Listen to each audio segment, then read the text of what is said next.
Hello and welcome to the Dune Minute Podcast, your place to dive deep, minute by minute, into the cinematic adaptation of Frank Herbert's World of Dune. I'm one of your hosts, John. And I'm Zach. And we are back. It's Thursday. Woo! We're talking about minute 93 through 94. We're setting up camp, baby. That's right. Gurney's not very good at this, is he? No. No. And I can't throw too much shade because I also suck at setting up tents and stuff. So, you know, as you know, the audience probably as well. We've never been camping together. No, and I never want to because I fucking hate it. Okay. I hate being outside. I hate not having AC. It's gross. Yeah, I mean, you don't go camping in the summer in the South. That's awful. My dad and I used to go camping in the Ocala National Forest in the summers. Were you by a body of water, though? No. Oh, gross. No. That's the worst. It was so hot and so gross. Yeah, no thank you. But when you grow up poor, camping's cheap. So it's a fun activity. Sure. Fun activity you can do. I've got my... I can set up my camp in 30 minutes. With if I have a lot of stuff with me, 30 minutes. But if I'm just like in backpacking mode, oh, dude, it's quick. Yeah. Well, you also just can put down the back seat in your Subaru and lay out a air mattress in there and call it a day. But I'm talking like if I'm on the trails, like remember when I used to go out for like a week at a time? Yeah. That kind of stuff would be, yeah, I just either sling the hammock up and put the little rain fly over it, or if I did have my little 2-person tent, and that thing takes no time at all to set up. I remember my dad and I used to hike, sections of the AT, and we would set up our tents and everything. Unfortunately, they weren't, air-filled tents like the Fremen have here, with a quick pump to just get it all up. Okay, so sorry to interrupt your story, but that was the first question I had for this minute was, what the heck is this gun? It's a pump. Is it? It's the air compression sound that we heard because we see Chani fitting it to her and Paul's tent at the start of this minute. So I thought okay, compressed air gun. Yes, that was one of the options. Or was it something to secure the tents down? No, it was like it definitely looked like it was the pump for the. Oh, so cool. Yeah. I would love to have one of those on river days where I have to carry down a foot pump to the river to blow up the little rafts that we use. Yep. That shit sucks, dude. Way down yonder on the Chattahoochee? Yes, and it does get hotter than a hoochie's coochie. Whew. Of course, someone was playing that last time we were down there. Yeah, it's a crime if you don't. You can't be on the Chattahoochee in the summer in Georgia and not be playing Alan Jackson. Are you fucking kidding me? That's very true. I'm not a country music fan by any stretch of the imagination, but... That's not true. I'm an old country music fan. That's also not true. You like Robert Ellis. I don't technically consider them country. You like Coulter Wall. Fair enough. I like. You like outlaw. Sturgill Simpson. Sturgill Simpson. I don't know if he's like. It's like outlaw country music. Yeah, kind of. I like true country music. You like Tyler Childers. Okay, maybe a better way of explaining this is I do not like stadium country music. You don't like post 9/11 America super propaganda country. Correct. Yeah. Yes. Same. If they're talking about red Solo cups, all day. No, fuck them. No. Do not disrespect Red Solo Cup. I'll fill you up. Let's have a party. Which that line just by itself could be the start of a gay porn. Fair enough. I think it's the Bo Burnham put it best. The country music that is pandering is the stuff that I can't stand. Yeah. And that seems to be a lot of the country music that was coming out when I was when I was growing up. Yeah. Well, guess what? You and I were growing up as 9/11 was happening, and that whole the whole music industry shifted towards everything's got to be America kind of shit. And you also grew up in rural ass Georgia where it was a crime to play anything but country. So that is true. Now, but if you start talking about John Prine, boy, we're gonna have a good time. Because I love me some John Prine. We're really stretching out the episodes. We are. This is another short one. I'm sorry. People are like, I come here for Dune, not this fucking shit. Okay, so Gurney's still fumbling with his tent. Other people are getting theirs inflated by the compressed air gun.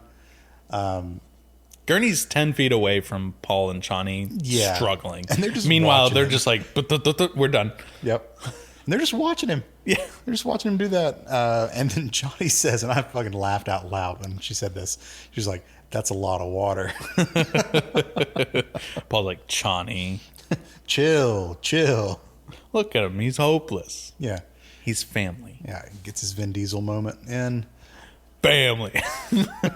It'd be really funny if just for that one shot it's Vin Diesel. He's family. Yeah, that'd been great. And then it cuts back to Chani, and then cuts back, but it's Timothée Chalamet. Sure, again. Absolutely, wonderful. That would have been great. No one would have noticed the difference. So she calls him hopeless.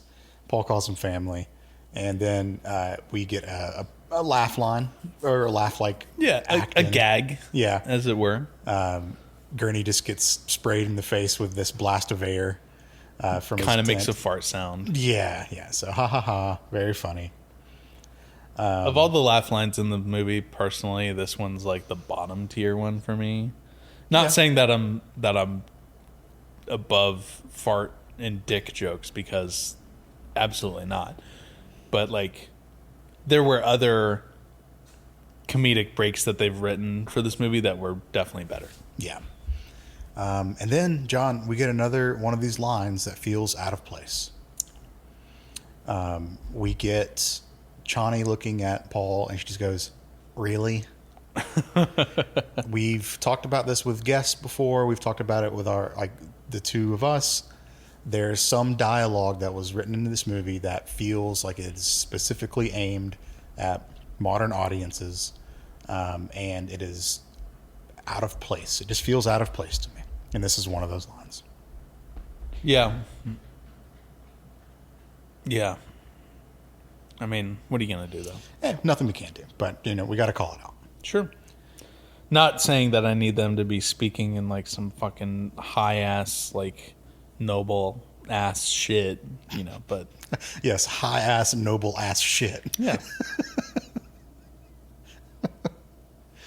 Paul smiles at this though, and Chani pretty reluctantly goes over and starts to help Gurney. Yeah. And we cut to some time later. Yep. It's nighttime, and we know that because the sky is dark. Yes. And we can only see the light coming from the tents and the lights from the lanterns outside of the tents. That's right. All of the Fremen are kind of in their own little groups, whether they're in or out of the tent. Everyone's just hanging out. Not as much of a celebration as we had earlier, but they're hanging out. And we get Shishkali's voice before we see her over this shot. Mm-hmm. And I'm just going to read the translation because it's all in Chicopsa. Sure. What do you think of the outsider? I think he's trouble. No, I trust Usul. Yeah. And with the no, I trust Usul, we cut to Shishkali's face first, then to Chani. Yep. And they're both kind of just like sitting there together at one of their lamps, and they're looking up, and man, Denis Villeneuve and Greg Fraser just love this shot of people sitting on the top of a dune, silhouetted by, the night sky behind them, and we just see their outlines and everything. Yeah.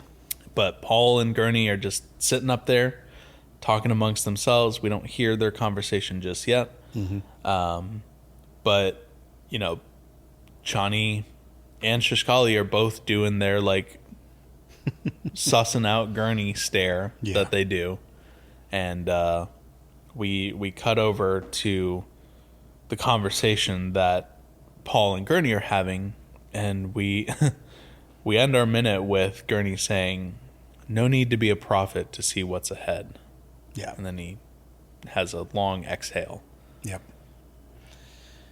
Important to note, this is the last time that we'll see Shishkali for a little while. She's not done. Yep. But we're going to take a break from her involvement in the movie for a couple weeks, I think. In fairness, we haven't seen her for A couple weeks. quite a while to this point. I think the last time we saw her was when Paul rode Shai Hulud. Yep, it was. When she's there when Chani needs a sounding board. Yep.